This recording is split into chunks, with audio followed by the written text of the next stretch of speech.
Truth channel ప్రేక్షక దేవుళ్ళకు కుండ శ్రీనివాస్. ఈరోజు మన అంబేద్కర్ గారు 130వ జయంతి సందర్భంగా అందరికీ కాంగ్రెస్ జేబీఎంలు. జేబీఎం అంటే పాలిబస్సులో శుభం కలుగుగాక అంటే ఆయన చనిపోతే ఇచ్చిన నినాదం కూడా మన శుభం కావాలని. పేదవాళ్ళు, ఎస్టీ మైనార్టీ బహుజనులు ఊరిసేవరా నీళ్లు లేక తిండి లేక అక్షరం ముక్క లేక బతుకుతుంటే మీకోసం 3000 సంవత్సరాల నుంచి ఈ అక్షర మొక్క ఈ దళితులు ఎప్పుడైతే పుట్టించి ఉన్నారో అప్పటి నుంచి ఈ భారతదేశంలో అణిగిపోయి ఉన్న జనాలకి ఒకే ఒక్క దేవుడు గట్టిగా మనకు అక్షరం చెప్పింది ఎవరు? జై భీమ్. మనకు అక్షరం నేర్పించిన గురువు ఎవరు?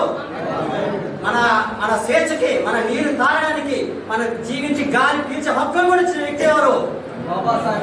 ఒక క్రిస్టియన్, ముస్లిం, మైనార్టీ వీళ్ళందరికీ కలిపి వీళ్ళందరి గ్రంథాలు ఉన్నాయి. రామాయణం, మహాభారతం, క్రిస్మస్, యేసుప్రభు, అల్లా వీళ్ళందరూ ఉంటే వీళ్ళందరూ ఏకం చేసి వీళ్ళందరూ సమానత్వం అనే ఒక రాజ్యాంగం రచించిన వ్యక్తి ఎవరు? గట్టిగా. సో మనం ఎవరి కోసం కష్టపడాలి? ఆయన కోసం కష్టపడండి.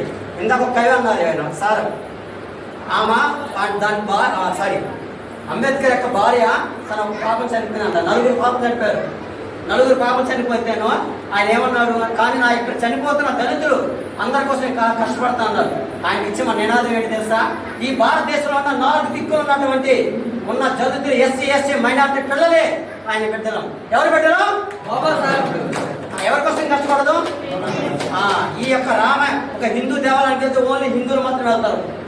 ఒక చర్చికి ఓన్లీ క్రిస్టియన్ మాత్రమే వెళ్తారు. ఒక మసీదు మాత్రమే వెళ్తారు. కానీ ఇక్కడ ఉన్న దేవాలయంలో అందరూ ఉన్నారు.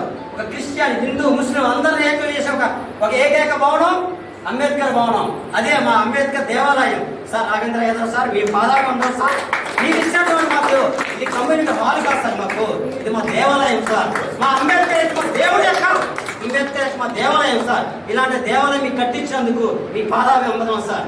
మీలాంటి దేవుడు ఉంటేనే మాలాంటి మహానుభావులు, మాలాంటి ఎంతోమంది పేదల బిడ్డలకి అక్షరాభ్యాసం నేర్పించే ఫ్రీడమ్, స్వేచ్ఛ, సమానత్వం, సౌభ్రతత్వం కల్పించే మా దేవుణ్ణి మేము ముందుకు తీసుకెళ్తాం సార్. ఇలాంటిది మరి కమ్యూనిటీ హాల్ కాదు సార్, ఇది ఆ పేరు వద్దు మాకు, ఇది మా దేవాలయం. ఇది జ్ఞానోదయం నేర్పించే మా దేవాలయము. ఈ దేవాలయం కట్టించేందుకు మీకు పాదాభివందనాలు సార్. ఇలాంటి